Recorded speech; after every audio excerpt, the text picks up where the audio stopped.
sorry. I didn't see you there. People in your house. How the fuck did you get into the house? How'd you get in? You're so small in there. I'm Mike.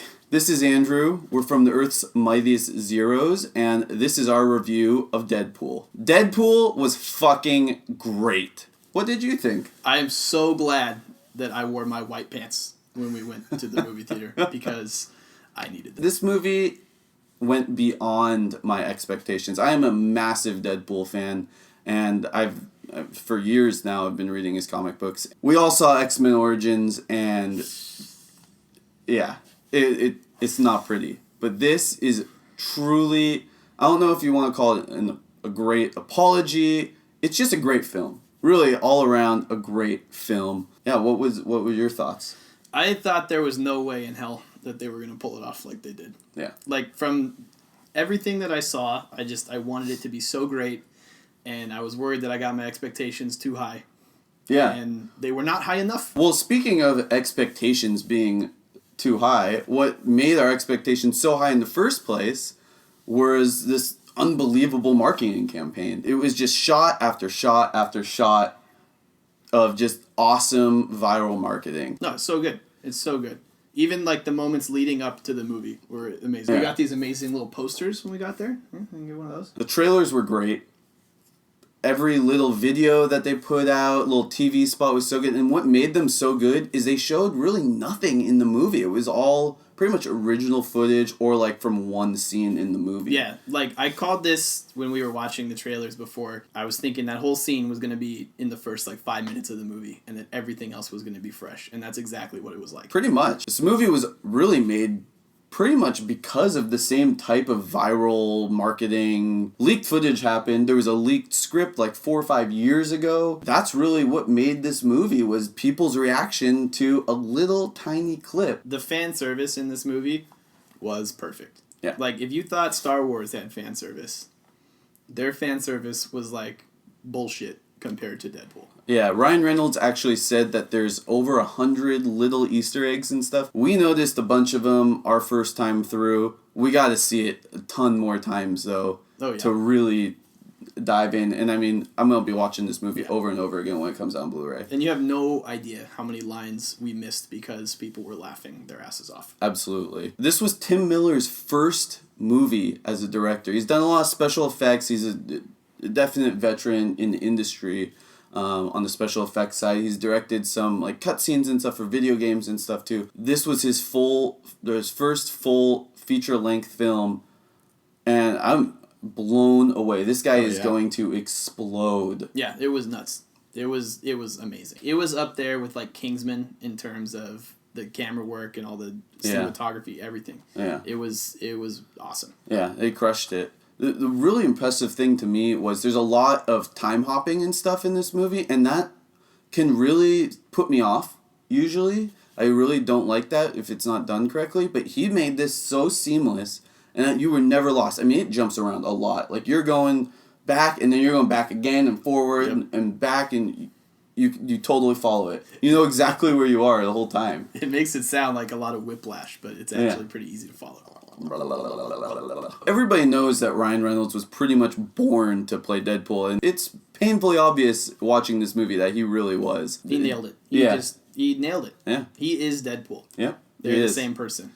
The whole cast is great. T.J. Miller did a great job. You loved Ed Skrein. Dude, he stole the fucking movie for me. Yeah? Yeah, because I haven't seen him in anything. I didn't see the Transporter movie he was in. Yeah, well, you didn't need to watch it. No one really did. Nobody did. Gina Carano, I mean, didn't really have many lines, but she was good for what she did.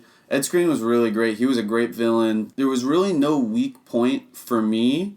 I know you had a few problems with kind of the balance of hero moments, I guess you'll say, versus like the romantic aspect of the movie. I would say that I was glued to this movie the whole time, but the only parts of it where I was a little bit like, all right, let's get back to the action, were some of the romantic parts. Yeah. Like, I felt like kind of when they were establishing the relationship a little bit, it was done really well, and it was done in a way that I hadn't really seen before, but it was also kind of the typical like romantic comedy formula a little Sure. bit. So for me, I just wanted to see more like carnage and ass kicking and all that kind of stuff. But Sure. that's just me. And for me, I really liked the romantic parts, and I thought they really worked well for me. I really liked that this is a superhero movie-ish, but usually the romantic stories in superhero movies I hate.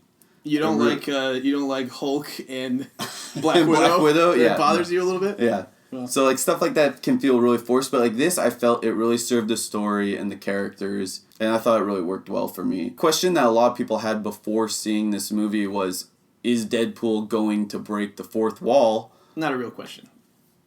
It's not a real question. It's not a real question Everybody anymore. knew he was going to. He was, but how much? The extent was it was a question. It was a question, and without spoiling anything, it's great. It's the right amount. It is It's not overdone. Yep. Right?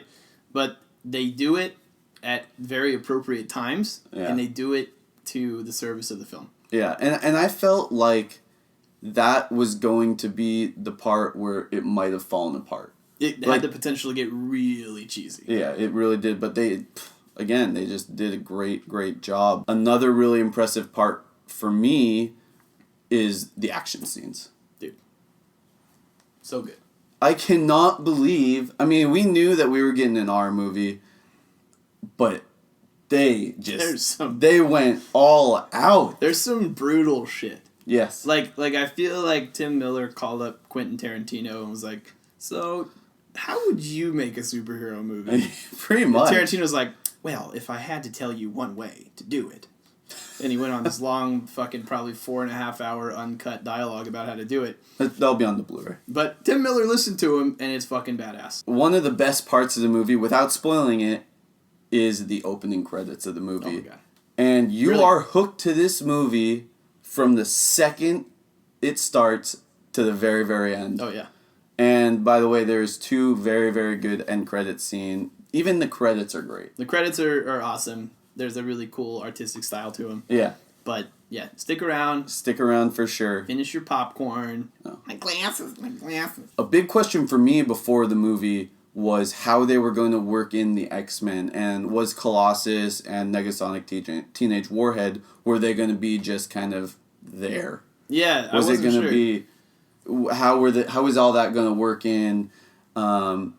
And I thought they worked great. And they were a much bigger part of the movie than I thought. Yeah, and fucking Colossus was pulled off amazingly. Perfect. It is the most awesome representation of Colossus that I have seen on a screen. For sure. It's so fucking For cool. sure. It's funny what happens with the X-Men when you actually make them look like they The look X-Men. like in the books. Yeah, it's true. It's true. Just saying.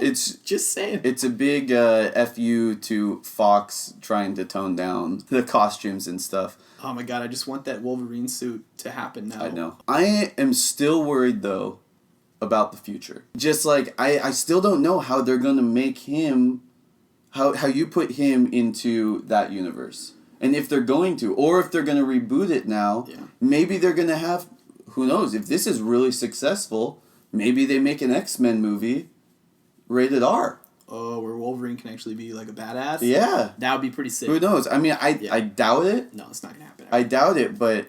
The problem is after you see Deadpool, there's no conceivable way for me that they can downplay him and put him in a PG-13 movie. Yeah. It just like, I don't really understand how it's going to work. I mean, I can see them doing like a version of himself where he's like struggling really hard to not say anything, and they drop like their one F-bomb of the movie on him. Yeah. But even then, I don't think they're going to do it.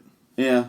I mean, you could do something where you're like bleeping him or something, like make like a kind of like a shtick out of it. Well, but that in itself could be like a weird fourth wall break kind of. Yeah, exactly. What would you rate this movie? I would give this movie 2 fingers way up. And I will add 2 more fingers way up. It is so good. Watch it now. Watch it again tomorrow. Watch it again the day after that. The next day. And then the next day. This was one of the most fun times I've had in a movie in years. I did not stop laughing. I laughed at the brutal shit. I laughed at the funny shit. I laughed at shit that nobody else in the theater was laughing at. Thanks for watching our review of Deadpool, guys. Please go see it. give them their support so we can get many more of these movies. Please subscribe to our channel, comment below what you thought of the movie, give us a thumbs up, it really helps us out. And you can find us on Instagram, Twitter, our website, earthsmightiestzeros.com. And we got a podcast there that we're going to be talking all Deadpool on our next episode. And yeah. Yeah. See you in the next Thanks, video. guys. Bye. Later.